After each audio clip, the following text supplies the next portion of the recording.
Gentlemen, ever heard of magnetism? You know, the thing that makes sure our pretty blue marble called Earth doesn't do this? Pretty convenient, but we as humans have found many other applications for it. From entertaining toddlers to entertaining fully grown toddler men. Considering the gender of your average Darwin Award recipient, I should probably specify usually men. We've even discovered how to take a look inside of people without cutting them open first. And I see why they would put an opaque cover over that. Looks more like a weapon or torturing device. Huh? Oh, but even if you don't have a machine like this, magnets still have you covered. They can make it so that the doctor doesn't have to cut you open, but by himself anymore. Anyway, today is gonna be all about those things that fall into the not so good for health category. Mostly. So let's look at some ways to manipulate and reshape biomass with magnets. Welcome to an Unhinged Dossier on No silly. Warframe.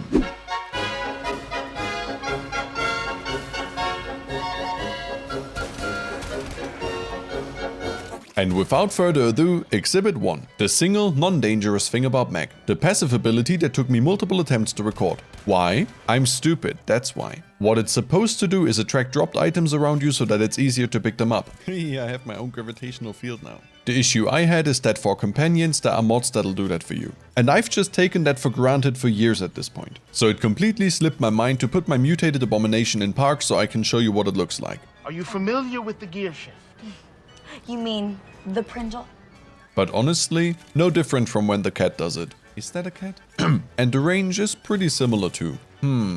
I hereby name you Cat. Meow. However, if you're just starting out and have no companion yet, this will genuinely be quite useful. I myself have recently started over on the quest line, and I've been complaining at length about having to pick stuff up by hand on more than one occasion. I am so looking forward to having something, anything that can vacuum up objects around me. Thankfully, I've since managed to build myself a new Roomba. The lesson? Don't take stuff for granted, I guess. Okay, enough yammering. Let's switch over to meat grinder mode. Literally. Since all of Mag's active abilities deal some amount of damage. That's a first for the series. And what better way to start that off than with a pretty convincing Scorpion impression. I mean, this literally pulls every enemy in a cone in front of you. Pulls in, which also makes this the perfect scenario to bring this thing out again. Granted, it might be a bit much to literally throw living beings toward a circular saw, but I don't know how to talk my way out of this. However, it won't work on all types of enemies, and if they are at a high level, bringing them closer might not exactly be the optimal choice. But that is where the other things Mag can do might save your hide. Starting with ability 3. Why not go in order? Let me show you. First, it rips the shield and armor off enemies, making them easier to kill. Okay. It also restores shields on allies, including on mission objectives. So far, so simple. But what it also does, it creates these little green bits of debris from the leftovers. These will initially just lie around on the floor waiting for you to go and pick them up, which you can also do using ability number 1. They will then start to orbit around you. Whatever unfortunate soul gets too close after that, well, that's actually a bit difficult to show properly. Come on, get cut. Oh, stupid cat. This part, not all that effective. But to properly utilize those shards, you don't have to get all up and cozy with an enemy. That's what ability 2 can... That's a lot of text. That's what ability 2 can do for you instead. Even though that is only a small part of what it does. Because what's more, there is 2 distinct ways to use it. If you just tap it, it will turn whatever poor sod you were looking at into a magnet and freeze them in place with a nice big magnetic bubble around them. Now, apart from dealing damage over time, it will pull in whatever green shards orbit you, shrapnel that's flying around, bullets going into it, and so on. Makes this feel almost like an aimbot really. If the target in there dies, the bubble explodes, causing further damage. Nice. If the timer runs out before then, however, nothing much will happen. Sad face. Although that is rather unlikely to happen, if not outright difficult to achieve. Getting someone to stay alive long enough and not succumb to either friendly fire or cat, which is actually a fox, fired poison darts took me longer than it had any right to.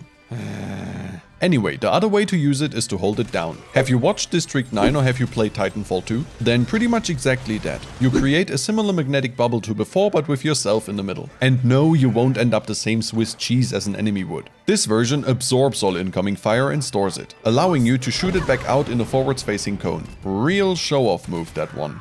And last but not least, Crush, with the name being very descriptive. It's probably the most brutal ability I've shown until now, and there were already a lot of really bad ways to go out. It targets all enemies around you and turns their bones into magnets. Strong magnets. What's the point? Well, it causes them to literally fold in on themselves. Something that was shown in the opening cinematic as well. Lord of the Rings, anyone? Again, this is probably the most brutal ability I've shown thus far, but it also brings me nicely into something that has been bothering me this whole time. All of these abilities, from attracting objects to making people crumple like paper bags. It could all just as well, if not better, be explained with gravity. Or is it just me? A little food for thought for the next time you find yourself in this scenario, cause now you too know how to